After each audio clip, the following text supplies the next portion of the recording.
Hello, yes, السلام عليكم. عليكم السلام.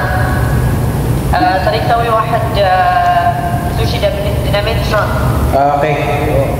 Wahid dynamite shrimp, madam. Yeah. This one is with crab. No crab. Okay, so how many pieces? 4. 4 pieces dynamite. Yes. Yes, what else? Yeah, yes. Only this dynamite shrimp 4 pieces without crab. No crab. No crab. Yeah, no crab. Dynamite shrimp 4 pieces without crab. Yeah.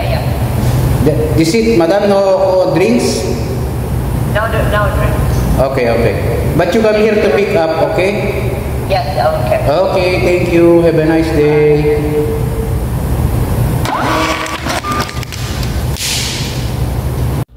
At pagkatapos ko ngang na-receive ang phone call order kay madam at ang request niya, ginawa ko na to ang ating mga order mga pre. Bali 3 klase ang ating gagawin na order. 2 sa application at 1 phone call. Kaya naman ito mga tol ay pinagsabay-sabay ko na ang ating pagro-roll or ang paggawa ng maki. Dahil nga ang aking tropa ay naka-day off pa. Kaya naman ito at ginawa ko na ng sabay-sabay para isang portionan na lang mga tol. At kung nadinig nyo nga kanina habang may kausap ako andun na nga yung pipick up ng order ko, kaya sabi ko wait, kung nakita nyo naman sa may video ka kanina na habang kausap ko umu-order sa akin sa phone call. At dahil day off nga ng tropa ko, kaya naman solo na naman ako mag-isa mga pre.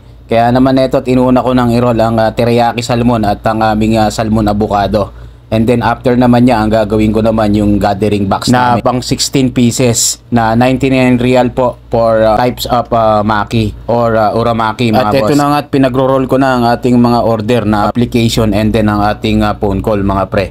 After niya, naikakat ko na rin lahat at lalagyan ko na rin ng mga sauces yan at toppings para sabay-sabay na, isang bagsakan na lang mga pre. At special shoutout ko pala itong ating mga kaibigan na si Marilet Echipare Lanyog at si Leo Asi at si Boss Reynaldo Malay from Aklan, Philippines. Max Yato at si Linlin Caresia ng Jeddah. Lagyan ko na nga po ng toppings itong ating dynamite shrimp na request ni Madam na without crab.